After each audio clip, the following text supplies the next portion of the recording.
1월 말까지 세 주간 동안 느헤미야의 말씀을 함께 묵상하려고 합니다. 느헤미야서에는 교회의 리더가 되는 사람들이 어떤 신앙적인 마음을 가지고 주어진 직분에 봉사해야 하는지 그런 것들을 배울 수 있습니다. 느헤미야라고 하는 사람은 이스라엘과 유다가 다 멸망하고 난 다음에 사람들이 포로로 바벨론으로 끌려가고 또 바벨론이 바사라고 하는 나라, 지금은 페르시아라고 발음이 됩니다. 바사에 완전히 멸망을 한 이후에 그 바사에서 살고 있던 사람입니다. 그러니까 나라가 다 망한 후에 한 40-50년이 지난 후에 타지에서 살고 있는 포로 2세입니다. 한 번도 고향 땅 예루살렘을 본 적이 없습니다. 날 때부터 거기서 태어나서 거기서 자랐습니다. 그런데 어느 날 자기 조국인 예루살렘 성이 완전히 폐허가 되어서 황폐해졌다는 소식을 들었습니다. 그 소식을 듣자마자 마음에 굉장한 어떤 부담이 왔습니다. 내 조국이 그래서는 안 되는데 내가 무너진 조국을 다시 일으켜 세워야 되겠다라고 하는 강렬한 도전이 마음에 일어난 겁니다. 그리고 하나님 앞에 무릎을 꿇고 금식하면서 기도하기 시작했습니다. 1장 4절 말씀을 보면 내가 이 말을 듣고, 그러니까 고향 예루살렘 성이 허물어지고 불타고 했다는, 폐허가 되었다는 그 소식을 듣고, 이 말을 듣고 앉아서 울고 수일 동안 슬퍼하며 하늘에 하나님 앞에 금식하고 기도하였다 했습니다. 그리고 그 간절한 기도의 내용이 이제 그 이후로 5절부터 10절까지가 무너진 예루살렘을 위한 간절한 기도가 나오는데,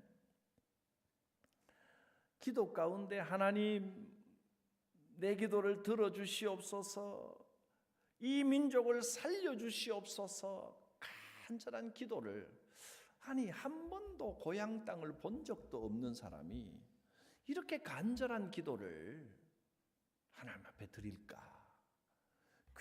굉장한 부담을 가지고 있는 것을 볼 수가 있습니다. 수많은 사람들이 있었는데 예루살렘 안에 사는 사람들보다도 느헤미야에게, 유독 이 느헤미야에게 강렬한 부담감이 온 겁니다. 눈물로 금식하며 기도할 만큼 부담이 온 겁니다. 이 일을 꼭 해야 되겠다. 예루살렘을 꼭 재건해야 되겠다. 이 마음이 이상하게 막 거룩한 부담감으로 오기 시작한 겁니다. 이런 거룩한 부담감을 사명이라고 하는 겁니다. 사명. 하나님 이 일을 꼭 이루기를 원합니다. 이 일을 꼭 해야 되겠습니다. 이것만은 반드시 이루어지는 걸 내 눈으로 똑똑히 봐야 되겠습니다. 이런 간절한 마음이 일어나는 게 사명입니다. 하나님은 우리 각 사람에게 사명을 주셨습니다. 이 일을 꼭 이루기를 원합니다. 그게 뭐 조국의 나라에 대한 일이든, 여러분 내가 어떻게 개인이 어떻게 손쓸 방법은 없지만 남북 통일을 꼭 이루어야 되고 즉 북한에다가 평양에 내가 교회 하나를 꼭 지어야 되겠습니다. 지금은 뭐 어떻게 할지 방법은 모르겠지만 그런 마음이 강렬하게 일어난다면 허황된 꿈일까요? 사명입니다. 그게 사명.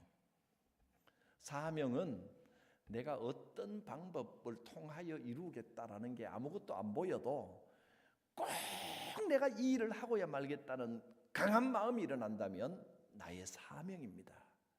사명이 분명한 사람은 살아가는 모습이 힘이 있습니다. 행복합니다.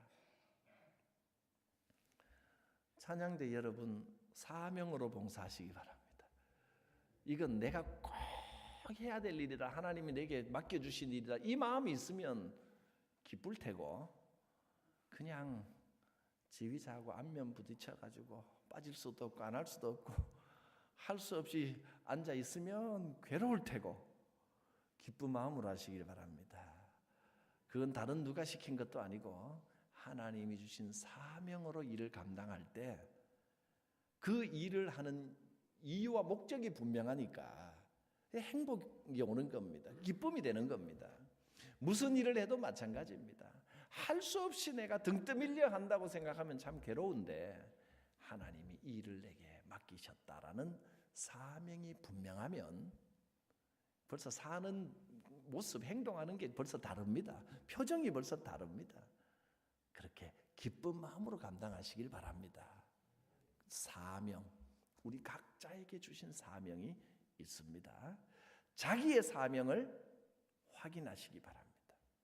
또 어떤 분은요, 내 사명보다 그냥 사람들 사이에서 저 일을 하는 게 좀 더 괜찮아 보이고 그럴듯해 보이고 멋있어 보이니까 사명보다는 인간적인 욕심에 내가 저 자리에 좀 가서 이렇게 폼 잡았으면 좋겠다, 이러면요 그 인생 괴롭습니다. 사람들의 눈을 의식하고 겉보기에 멋있어 보이고 괜찮아 보이는 일을 하려고 하지 말고 내게 주신 하나님의 사명을 확인하시기를 바랍니다. 느헤미야에게 하나님은 이 사명을 주셨고요, 이 일을 어떻게 이룰지는 몰라도 그냥 그 일을 정말 내가 해야 되겠다는 마음에 막 강렬한 이 흔들림이 있었습니다. 거룩한 부담이 있었습니다. 그래서 간절히 기도를 했습니다. 기도했더니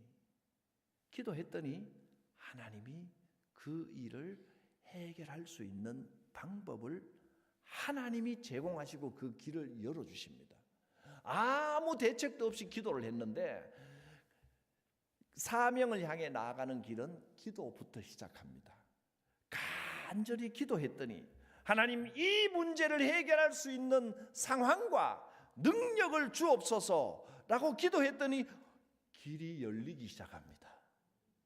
사명을 향하여 기도하며 나아가는 것을 우리는 비전이라고 말합니다. 사명을 향하여 길을 열어갑니다. 주여, 이 일을 내가 감당하게 하옵소서. 이게 비전입니다. 이사야가 환상을 본 후에 하나님께 내가 여기 있나이다, 나를 보내소서, 이렇게 고백했습니다. 주님, 내가 이 일을 어떻게 감당해야 될지는 몰라도 내가 이 일을 위하여 쓰임받기를 원합니다. 나를 써주시옵소서. 기도합니다. 길을 열어주시옵소서. 믿음의 꿈을 품고 기도하며 나아가는 것이 비전입니다. 비전을 품고 기도하면 반드시 방법이 생깁니다. 하나님이 길을 열어주셨습니다.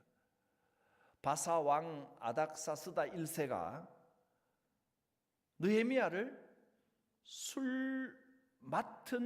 왕의 술 맡은 관원으로 삼았습니다. 11절 맨 뒷부분에 보면 기도했더니 그때에 내가 왕의 술관원이 되었느니라. 왕의 술관원이란 왕의 모든 음료, 와인을 포함하여 왕이 마시는 모든 음료를 상태를 확인하는 자리입니다. 왕의 최측근에서 혹시 음료에 독을 타지 않았나 검사하고 바로 옆에 있는 자리이기 때문에 왕과 대화도 많이 하게 돼 있고, 말하자면 오늘날로 말하면 대통령 비서실입니다. 거기에 뽑힌 겁니다. 대단한 권한이 생긴 겁니다. 왕의 술관원이 되었다. 술관원이 딱 한 명은 아닐 텐데 아마 여기서는 관원장을 이야기하는 것 같습니다. 대통령 비서실장이 된 겁니다. 막강한 권한이 생겼습니다. 그래서 느헤미야는 자기의 이제 지위를 이용해서 사람들을 좀 보내서 예루살렘 성을 다시 일으켜라 이렇게 명령할 수도 있었는데, 그런데 자기 마음에 이건 내 손으로 직접 해야 되겠다는 또 사명감이 작용을 한 겁니다. 내가 직접 해야 되겠다. 그 강렬한 사명과 부담감 때문에 내가 꼭 사람들을 이끌고 직접 가서 다시 내 고향 예루살렘을 일으켜야 되겠다는 마음이 또 강렬하게 오니까 어떻게 할 방법은 없으니까 붙들고 기도를 합니다. 얼마 동안 기도를 했냐면, 처음 이 느헤미야가 이 사명을 받았을 때가 1장 1절에 보면 아닥사스다 왕 제20년 기슬르월에 이렇게 나와 있는데, 그 다음에 계속해서 언제까지 기도를 했냐면 2장 1절에 보면 아닥사스다 왕 제20년 니산월에 이렇게 되어 있습니다. 기슬르월은 히브리 달력으로 9월달을 말합니다. 니산월은 1월달입니다. 그러니까 9월부터 9월, 10월, 11월, 12월, 1월까지 5개월 아니 만 4개월 동안 이 사명을 마음에 품고 하루도 빠짐없이 기도를 하고 있었습니다. 하나님이 술관원으로 삼아 주셨는데도 막 흥분해서 이제는 됐다 막 그 자기 인간적인 열심으로 막 나서지 않고 차분하게 때를 기다렸습니다. 하나님께서 여러분의 기도에 응답을 주시면, 여러분 내가 응답받았다고 내 열심으로 내 열의로 막 혈기로 막 서두르면 일을 망칩니다. 하나님의 때를 기다리는 지혜가 있어야 됩니다. 날마다 기도하다 보면, 영적으로 깨어 있으면 하나님이 주시는 그 기회 때가 딱 보입니다. 여러분 깨어 있어야 됩니다. 깨시기 바랍니다. 지금 몇 분이 놀래가지고 깼습니다. 우리가 하나님의 일을 하기 위해서는 하나님이 주시는 때 그 기회에 민감해야 됩니다. 어느 날 갑자기 왕이 느헤미야를 보고 안 하던 말을 합니다. 이 왕이요, 역사의 기록을 보면 굉장히 고집이 세고 남의 말을 안 듣기로 유명한 왕입니다. 그런데 어느 날 느헤미야를 보더니 갑자기 왕이 안 하던 말을 하는 겁니다. 느헤미야야, 너 무슨 걱정거리가 있느냐? 아픈 데도 없는데 왜 그렇게 얼굴에 수심이 가득하냐? 왕이 할 말이 아닌데 이런 말을 하는 거예요. 느헤미야가 이때 두려운 마음이 확 들었지만, 왕 앞에서 함부로 인상 쓰고 있으면 사형감입니다. 근데 왕이 이렇게 묻는데 이건 하나님이 주신 기회다라는 생각이 바짝 드는 거예요. 그리고 기회를 놓치지 않고 왕이여 대답합니다. 왕은 만세수를 누리소서. 2장 3절 이하에 나오는 이야기가 이 느헤미야가 왕에게 드리는 말입니다. 그리고 8절까지 이렇게 왕에게 왕과 대화를 하는데, 지금 내 고향 땅이 이렇게 황폐해서 내가 그 마음이 쭉 그동안의 이야기를 왕에게 들었더니 하나님이 왕의 마음을 감동하신 겁니다. 왕이 그래? 그러면 네 마음이 그렇다면 해야지. 가라 하는 거예요. 이 상상도 할 수 없는 일이 벌어진 겁니다. 느헤미야야, 네가 가서 그럼 하고 오너라. 그때 느헤미야가 왕에게 왕이여, 기왕 저를 보내시는데 우리나라를 재건할 재료도 좀 보태주십시오. 욕심을 좀 냈더니 오냐, 다 가지고 가라. 왕이 다 도와주는 겁니다. 야, 하나님이 주신 기회를 딱 잡으면요, 하나님은 그저 찔끔찔끔 복을 주시는 분이 아닙니다. 부어주십니다. 한 번에 다 해결됐습니다.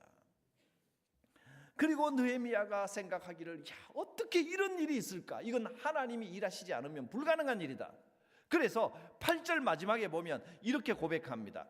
8절 2장 8절 마지막에 보면 느헤미야의 고백입니다.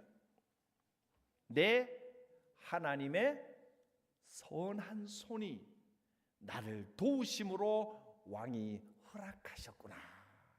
하나님의 선하신 손이 나를 도우시니까 왕이 이걸 허락했지, 아니면 있을 수가 없는 일입니다. 하나님의 선하신 손이 여러분의 삶을 도우실 줄로 믿습니다. 사명이 분명하고 그 사명을 위하여 비전 가운데 기도하며 나아가면 하나님의 선한 손이 도우십니다. 당장의 길이 보이지 않는다 할지라도 여러분, 기도의 제목을 품고 때를 기다리며 기도하십시오. 깨어 있으십시오. 이때로구나 하는 게 딱 보일 겁니다. 하나님의 선하신 손이 나를 도우심으로. 드디어 왕의 허락을 받고 이 순간 왕이, 느헤미야야, 왜 이렇게 얼굴에 걱정이 있는 것 같으냐라고 했을 때 느헤미야가 얼마나 놀랐겠습니까? 왕 앞에서 수심이 가득한 얼굴을 했다가는 어떤 처벌을 받을지도 모르는데, 그런더니 그 다음 순간 왕이, 그래, 네가 무엇을 원하느냐 이랬을 때, 아, 이건 하나님의 응답이로구나. 얼마나 짜릿했을까요? 4달 동안 기도하며 기다렸던 그 대답이, 네가 무엇을 원하느냐, 아, 하나님이 일하고 계시구나 느꼈습니다.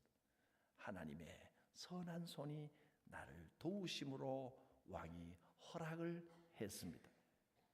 그래서 느헤미야는 사람들을 데리고 또 공사할 모든 물건을 배에다가 다 싣고 예루살렘을 향하여 갑니다.